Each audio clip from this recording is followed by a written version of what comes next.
Veamos este caso. Me dicen un paciente de 30 años, luego de 3 semanas de viaje laboral a Callejón de Conchucos. Ese Callejón de Conchucos, ¿dónde queda? En Ancash. Que te presenta mialgias, artralgias, fiebre y te presenta una palidez marcada. Además tiene el paciente cefalea. ¿Cuál es su diagnóstico de este cuadro? Estamos ante una bartonelosis o también denominada enfermedad de Carrión. Debes recordar que esta enfermedad se presenta entre los 500 a 3200 metros sobre nivel del mar y es importante de qué lugar viene el paciente en epidemiología, en infectología debes recordar. Viene de un lugar que se llama Callejón de Conchucos o también Callejón de Guaylas, así te pueden colocar en tu pregunta. También se puede encontrar en San Ignacio, en Utcubamba, La Selva, pero principalmente debes recordar de Ancash.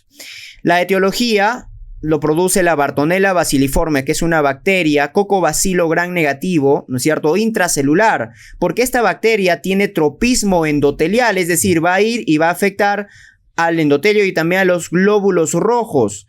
Y en los glóbulos rojos lo que va a producir, doctores, es una hemólisis masiva. Por lo tanto, este paciente va a cursar con una palidez marcada. Y eso es característico de la fase aguda, ¿ok? Además, su vector debe recordar que el vector de la Bartonella es la lutzomia. Entonces, dentro de la historia clínica encontramos una fase aguda, una fase intercalar, una fase eruptiva. La fase aguda se produce una fiebre anemizante, por eso también se denomina fase anémica. Y es característico la fiebre de la oroya, ¿no es cierto? Ya mencionamos que esta anemia se produce por una hemólisis masiva de los glóbulos rojos. Luego tenemos la fase intercalar, que suele ser asintomática. Luego la fase eruptiva, que es la fase crónica, donde empiezan a aparecer verrugas sangrantes. Y estas verrugas pueden ser la miliar, ¿no es cierto? Esta forma miliar, que generalmente es menos de 3 milímetros. Lo observamos acá en la piel. También podemos tener una forma mular, ¿no es cierto? Esta forma mular generalmente es mayor de 5 milímetros, que son sésiles, erosionadas y sangrantes. Y luego tenemos una forma nodular, que suele ser subcutánea. Es decir, generalmente se produce sobre las superficies extensoras de los miembros, brazos, piernas, ¿no?